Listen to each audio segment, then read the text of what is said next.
اسلام نے کیا کہا ہے بھائی؟ بدگمانی مت کرو، مثبت سوچو، یہ کہا ہے نا.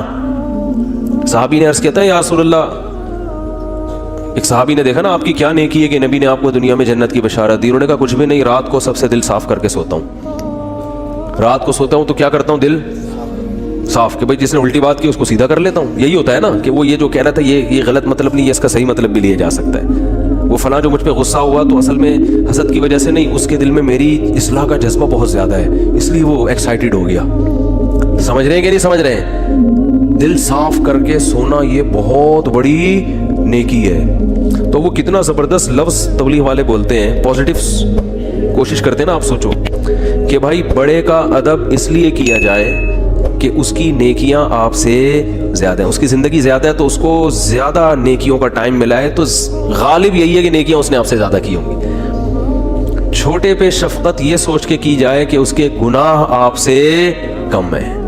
کیا ہٹو بچوں مثال ہے یا نہیں بھائی؟ وہ ہم پتہ کیا کہہ رہے ہوتے ہیں، یہ چھوٹا ہے اس کو کیا پتا، میری نمازیں بھی اس سے زیادہ، میری زکاتیں بھی اس سے زیادہ. یہ تو بھی بچہ ہے کل کا، ابھی تو اس نے کوئی قربانی دی نہیں ہے، میں نے ماں باپ کی خدمت بھی اس سے زیادہ کی. اور بڑے کے بارے میں سوچتے ہیں کہ جو بدماشیاں میں کر رہا ہوں وہ اس نے مجھ سے زیادہ ہی کی ہوں گی. ٹھیک ہے نا؟ جو برائیاں مجھ میں ہیں، اس کی عمر 10 سال بڑی ہے تو 10 سال اس کے گناہ مجھ سے زیادہ ہیں. تو عقل کے لحاظ سے تو بات ٹھیک ہے، لیکن جب یہ ٹھیک ہے تو وہ بھی تو ٹھیک ہے نا کہ نیکیاں زیادہ کی ہوں گی اس نے. تو اسلام کہتا ہے کہ دوسروں کے معاملات میں آپ نے کیا سوچنا ہے؟ پازیٹیو، اس کی نیکیوں کی طرف توجہ اور اپنی خامیوں کی طرف توجہ، کہ میری برائیاں اس کی برائیوں سے زیادہ ہیں اور اس کی نیکیاں میری نیکیوں سے زیادہ ہیں. اس کا پتہ ہے فائدہ کیا ہوتا ہے؟ انسان ٹینشن لیس ہو جاتا ہے، ورنہ چڑھتا رہتا ہے بلا وجہ نا. آدھے مسئلے تو اسی وجہ سے پیدا ہو رہے ہیں، لوگوں سے نفرت کی وجہ سے. یہ اتنا برا، یہ اتنا برا، یہ ایسا کیوں، یہ ویسا کیوں، اسی سے ٹینشن میں آ رہا ہوتا ہے. تو اپنے آپ کو اتنا نیک سمجھنے کی ضرورت ہے ہی نہیں. کہتے ہیں کہ عزت ایسی چیز ہے جس کے حصول کی کوشش جس نے کی ہے نا اس کو نہیں ملی کبھی بھی، جس نے کوشش نہیں کی اس کو بہت مل جاتی ہے. تو ایک طریقہ تو یہ بتایا گیا کہ سوچو کیا؟ پازیٹیو. دوسرا طریقہ بتایا کہ اپنے سے کمتر کو دیکھو، کہ جو آپ کو پیسے نہیں ہیں آپ کے پاس تو ان لوگوں کو دیکھو جن کے پاس اتنے بھی نہیں ہیں. ایک صاحب کا فون آیا، 5 سال سے بے روزگار ہوں، گھر میں بھی صلواتیں ہیں، باہر بھی صلواتیں ہیں، ٹینشن میں. میں نے کہا بھائی جان گھر تو ہے نا، چلو صلواتیں سننے کو مل رہی ہیں لیکن گھر والوں نے نکالا تو نہیں نا، چھت تو ہے نا. یہ جو فٹ پاتھوں پہ پڑے ہوئے ہیں نا ان کے پاس رات گزارنے کے لیے چھت میسر نہیں ہے. میں نے کہا گھر میں ناشتہ بھی مل رہا ہے، دوپہر کھانا بھی مل رہا ہے، صلواتیں سنانے کے بعد مل رہا ہے لیکن مل رہا ہے نا. ٹھیک ہے؟ اور صلواتیں باپ دادا کی طرف سے مل رہی ہیں نا، کوئی یہ تھوڑی کہ پڑوسی سنا رہے ہیں، وہ تو اپنے لوگ ہیں. تو اس لیے میں لوگوں سے 2 باتیں لازمی کہتا ہوں کہ ہسپتالوں میں بیماروں کو جا کے دیکھا کرو، جو خطرناک بیمار پڑے ہوئے ہیں نا، کوئی فالج میں نظر آئے گا، کوئی ڈائلسس پہ ہوگا، کوئی کیا عجیب عجیب آپ کو بیمار نظر آئیں گے. دوسرا، ایدھی سینٹر کے مردہ خانے چکر لگا لو آج اس لیے کہہ رہا ہوں کہ پھر اگلے ہفتے تک بھول جاؤ گے. یہاں سے جب بیان کے لیے جاؤ نا، بیان سے فارغ ہو کے تو ایدھی سینٹر کے مردہ خانے کو ذرا ٹچ کرتے ہوئے.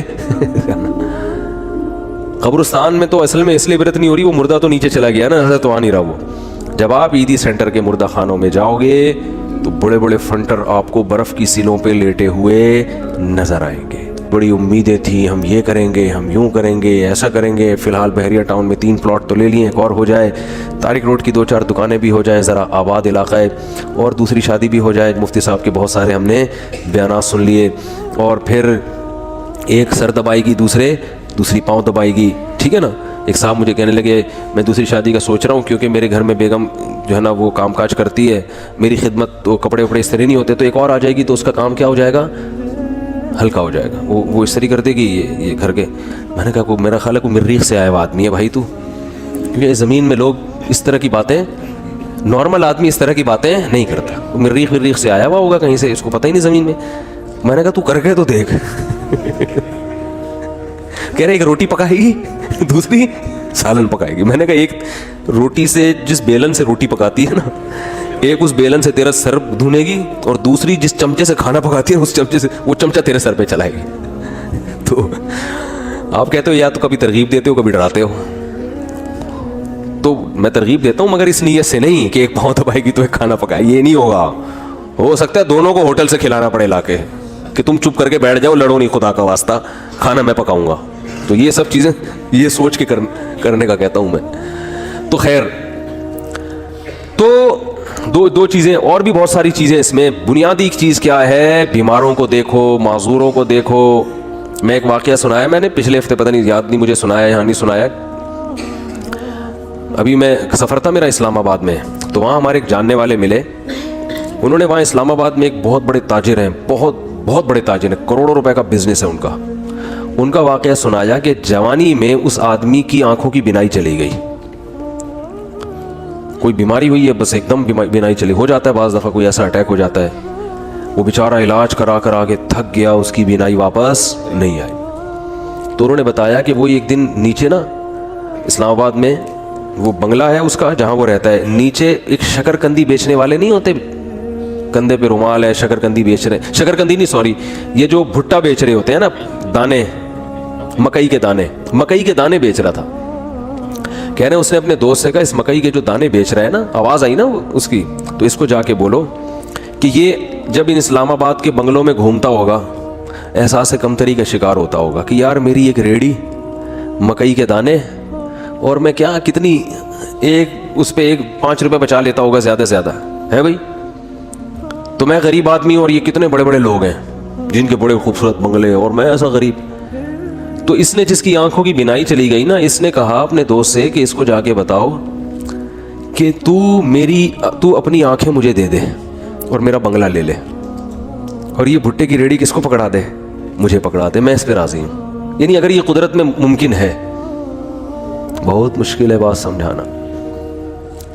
یعنی اس کو بتایا کہ اس کو سبق دلاؤ کہ احساس کمتری کا شکار ہونے کی تجھے ضرورت نہیں ہے, تو مجھ سے زیادہ مالدار ہے, میں اپنی پوری دولت بیچنے کے لیے تیار ہوں اگر مجھے کہیں سے بینائی میری واپس لوٹ آئے. یعنی اگر قدرت مجھے یہ آپشن دے کہ بھائی تو اس مکئی بیچنے والے کی جگہ ریڑھی میں صدائیں لگا رہا ہے, دھوتی پہن کے اور پھٹے پرانے کپڑے پہن کے گھوم رہا ہے, ہم تجھے اس کی جگہ لے آتے ہیں لیکن آنکھیں مل جائیں گی, اور اس کو بنگلے میں لا کے بٹھا دیتے ہیں لیکن آنکھیں اس سے چھین لیں گے. تو سیٹھ نے کہا کہ اس کو بولو کہ میں اس پہ راضی ہوں لیکن تو اس پہ راضی نہیں ہوگا, تو اس لیے اللہ نے تجھے مجھ سے زیادہ نعمتیں دی ہیں. تو بھائی شکر کرنا سیکھو اللہ کے بندو. آج ناشکری بہت ہو رہی ہے. ہمارے حضرت مفتی رشید احمد صاحب رحمہ اللہ تعالی, بہت دفعہ یہ واقعہ سنا ہے, بس مختصر بتاؤں گا. 60 سال کی عمر تک انتہائی غربت میں وقت گزارا انہوں نے, انتہائی غربت, اور دارالعلوم کورنگی کے شیخ الحدیث تھے, جو سب سے بڑا عہدہ ہوتا ہے.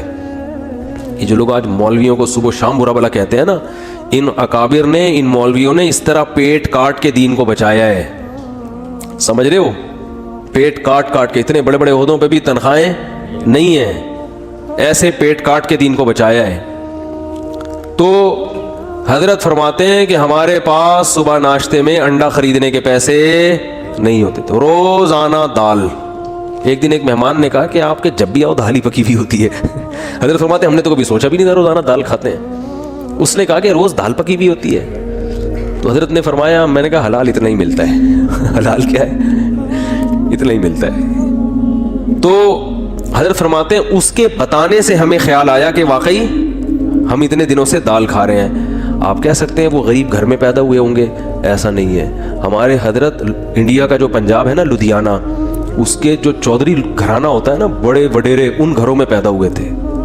والد صاحب ٹھیک ٹھاک مالدار تھے. گاؤں کے جو ہوتے ہیں نا بڑے وڈیرے, مدرسے میں آنے کے بعد کیا ہو گئے, کیونکہ مدرسے میں تو کوئی سورس آف انکم ہی نہیں, اتنی چھوٹی چھوٹی تنخواہیں مدرسے. اب تو پھر بھی تھوڑی سی بہتر ہوئی ہے, ورنہ ابھی بھی مدرسے کے ٹیچروں کی تنخواہیں بیچاروں کی ایسے ہی ہوتی ہیں. اس لیے مدرسے کے علماء کے ساتھ تعاون کیا کریں.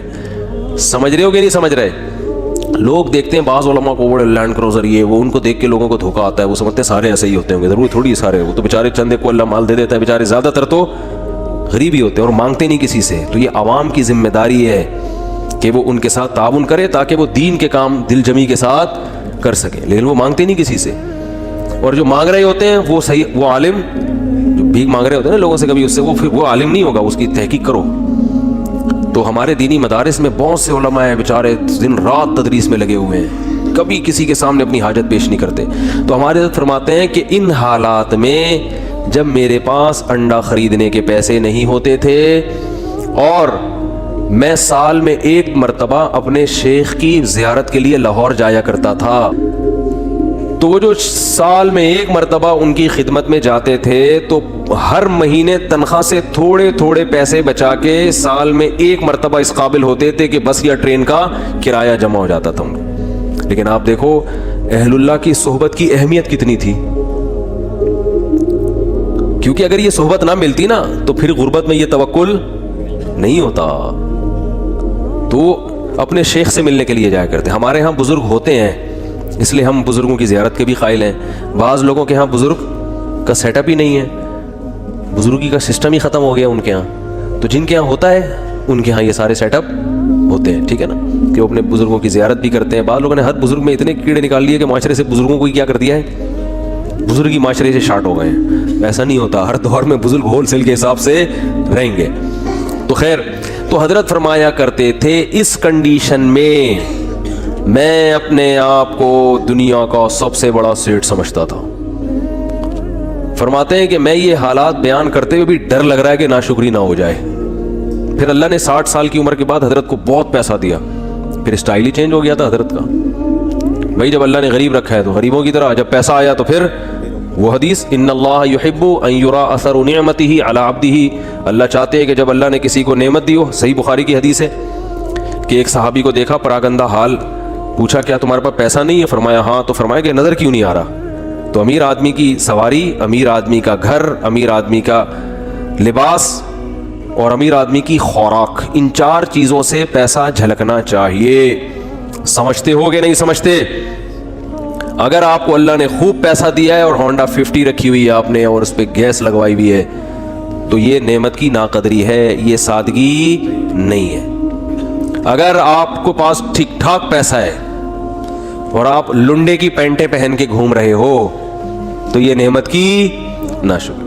کھانے کے لیے آپ کے پاس ٹھیک ٹھاک پیسہ ہے اور آپ انڈے والا برگر تلاش کرتے ہو, یا تو پسند ہی انڈے والا ہو تو ایک الگ بات ہے, پیسہ ہو پھر بھی انڈے والا برگر کھا رہے ہو, تو یہ قناعت نہیں ہے, یہ سادگی نہیں ہے, یہ کنجوسی ہے. کنجوسی, اٹ از کالڈ کنجوسی. اگر آپ کے پاس پیسہ ہے اور آپ بیگم کو بھی ہر وقت کیلکولیشن کر کے نا اس کو حساب لیتے رہتے ہو کہ کتنے انڈے کھائے آج تو نے. بعض لوگ ایسے بھی ہیں کمبخت, بالکل ہی پاگلوں کی طرح زندگی ایک عذاب بن ڈالا ہوا ہے بچوں کو اپنے. ایک خاتون نے بتایا کہ میری ساس نگرانی کر رہی ہے, 2 روٹی کے بعد تیسری کا حساب ہوتا ہے, 2 کے بعد تیسری پکنا کیا ہے؟ منع ہے. اگر غربت ہے تو بھائی پھر تو اللہ کا بس یہی پھر نعمت ہے اللہ کی, یہ شکر کرو مل تو رہا ہے. لیکن اگر پیسہ دیا ہے تو حدیث میں آتا ہے اللہ یہ چاہتے ہیں کہ وہ نعمت کے اثرات بولو بھائی نظر آئیں. ہاں فخر نہ ہو, غریبوں کو نیچا دکھانے کے لیے نہیں کہ وہاں جا کے کالر اونچر کر کے دکھا رہا ہے میری گھڑی دیکھو میری بھی گھڑی ہے, ٹھیک ہے نا, میرا لباس اور میرے پیسے, یہ نیچ دکھانے کے لیے تو یہ تو حرام ہو جائے گا, فخر کے لیے حرام ہے. اور اس سے اترائے نہیں آدمی, یہ سمجھے اللہ کی طرف سے بھیک ملی ہوئی ہے, اچھے کپڑے پہن لیے بھائی اللہ نے دیا نا. کسی کو بھیکاری کو آپ 3 پیس سوٹ ٹائی پہنا دیں اور اچھا انڈے والے سے ہٹا کے زنگر برگر کھلا دے, اس کو پیزا کھلا دے تو وہ کھائے گا شکر کر کے, تواضع پیدا ہوگی, فخر نہیں کرے گا. تو یہ اللہ نے بھیک میں دیا ہوا ہے ہمیں, کسی کو لینڈ کروزر دے دی تو وہ فخر نہ کرے, بولے بھائی اللہ نے مجھے دی ہے, میری اپنی تھوڑی ہے, یہ اس کو رکشا دے دیا, مجھے کیا دے دی؟ لینڈ کروزر دے دی, تو نہ یہ میری ہے نہ یہ اس کا ہے, تو فخر کس بات کا؟ تو بس نعمت کو انجوائے تو کرو, غریبوں کو کمتر نہ سمجھے. کیوں نہ سمجھے؟ ہو سکتا ہے بھائی آخرت میں یہ لینڈ کروزر میں ہو اور آپ کو رکشا بھی میسر نہ ہو, الٹا معاملہ نہ ہو رہا ہو, تو مرتے ہی سب ختم. تو آخرت ہے اصل. تو ہمارے حضرت کیا کرتے تھے غربت میں, انتہائی غربت میں, حضرت فرماتے ہیں میں یہ نہیں سمجھتا تھا کہ مجھے صبر کا ثواب حاصل کرنا ہے, نہ فرمایا تو بڑا خطرناک ہو جائے گا. جب کوئی ٹینشن میں ہوتا ہے تو ہم کہتے ہیں صبر کرو ثواب ملے گا, ایسا ہی ہوتا ہے نا. تو حضرت فرماتے ہیں اس غربت میں یہ نہیں سوچتا تھا کہ میں صبر کروں گا تو ثواب ملے گا. فرمایا نہ, مجھے تو لگتا تھا اگر میں نے یہ سوچا کہ میں صبر کروں گا تو گناہ ملے گا, کیونکہ صبر تو مصیبتوں پر ہوتا ہے, تو اللہ نے مجھے مصیبت میں رکھا بھی نہیں تو صبر کس بات کا. تو فرماتے تھے میں یہ سوچتا تھا کہ میرے اللہ کا اتنا فضل, وہ میرا 2 وقت روٹی مجھے دے دیتا ہے, 2 وقت کی روٹی مجھے بولو بھائی مل جاتی. فرماتے ہیں میرا گھر بھی ذرا غریب علاقے میں تھا, دور تھوڑا لوگوں سے, تو فرماتے ہیں میں سوچتا تھا بادشاہ ہمیشہ پبلک سے ذرا ہٹ کے رہتے ہیں. اسٹائل ہے ہمارا, پبلک میں نہیں رہیں گے, تھوڑا سا ہٹ کے, مزاج شاہانہ ہے نا. لیکن اس حالت میں بھی ایسا شاہانہ مزاج, ایسے رہتے تھے لوگ آ کے قرضہ مانگا کرتے تھے حضرت سے, وہ سمجھتے تھے بہت بڑا اسٹیٹ ہے کوئی. اور حضرت کو گرینری کا شوق تھا, پودے لگانے کا شوق تھا, تو پودے لگانے کے بعد نا پانی دینے کے لیے وہ نہیں, خریدنے کے پیسے نہیں تھے, وہ نہیں پودوں کو پانی دیتے, وہ کیا ہوتا ہے فوارہ ہوتا ہے نا, کہتے ہیں ہم نے پھر جگاڑ کر کے کیلیں ٹھوک ٹھوک کے ایک اپنا گھر میں فوارہ بنایا ہوا تھا. ٹھیک ہے نا. تو پھر جب اللہ نے پیسہ دیا تو پھر ہٹو بچوں. پھر یہ نہیں کہ دیکھو کنجوس, دیر آر 2 ٹائپس آف کنجوس. یہ دیر آر 2 ٹائپ بہت جگہوں پہ میرے بیان میں آج کل آ رہا ہے, اس سے یاد رہ جاتا ہے. انگلش میں کنجوس کو کیا کہتے ہیں؟ مائزر. اردو میں کیا کہتے ہیں؟ کنجوس. اور کوئی لفظ نہیں ہے. عربی چونکہ بلیغ زبان ہے نا, تو عربی میں دیر آر 2 ٹائپس آف کنجوسز. کنجوس لوگوں کی کتنی ٹائپس ہیں؟ 2. ایک کو بخیل کہا جاتا ہے اور ایک کو شحیح. شین حلوے والی ہے, پھر حلوے والی ہے. یہ آسانی سے سمجھ میں آتی ہے, حلوے والی ہے آسانی سے سمجھ میں آ جاتی ہے نا. ہاں بولتا تو سمجھ میں نہیں آ رہا ہوتا. اس کو کہتے ہیں شحیح. بخیل کہتے ہیں اپنی دولت پہ سانپ بن کے بیٹھ گیا, لوگوں پہ بالکل بھی خرچ نہیں کرتا, بخودی میں لگا رہتا ہے. کنجوس شحیح یعنی شح کہتے ہیں کم بخت اپنے اوپر بھی خرچ نہ کر رہا ہوں. ہے بھائی, ایک تو ہوتا ہے نا پبلک کے لیے سخی نہیں ہے, سارا بچا بچا کے خود ہی کھاتا رہتا ہے, خود ہی کھاتا رہتا ہے. جیسے وہ ایک کنجوس باپ تھا. یہ قصے جو پہلے سے بیان سن رہے انہوں نے بہت دفعہ سن لی ہوں گے, نئے نئے لوگ آتے ہیں تو سنانے میں کوئی حرج نہیں ہے. عرب میں نا باپ دادا کی شاعری پہ فخر کا رواج بہت زیادہ تھا. باپ دادا کی شاعری پہ فخر کہ میرے ابا ایسے, وہ کہتے ہیں میرے ابا ایسے. تو ایک شاعر نے اپنے باپ کی سخاوت شاعری میں بیان کی اور مقابلہ جیت گیا کہ میرے ابا ایسے سخی, میرے ابا ایسے سخی, کبھی دسترخوان نہیں لپیٹا گیا ان کا, اور دیگ ہمیشہ چولہوں پہ جلتی رہتی تھی, اور لوگوں کا تانتا ایسی شاعری کی ہے کہ مقابلہ جیت گیا بھائی. ایک دن ایک بندہ اس کے گھر میں ملنے کے لیے آیا, تو دیکھا کہ اس کا جو ابا ہے نا, جس کی سخاوت بیان کر کے یہ مقابلہ جیتا تھا, اس ابا کو دیکھا کہ بکری کے تھن سے منہ لگا کے دودھ پی رہا ہے.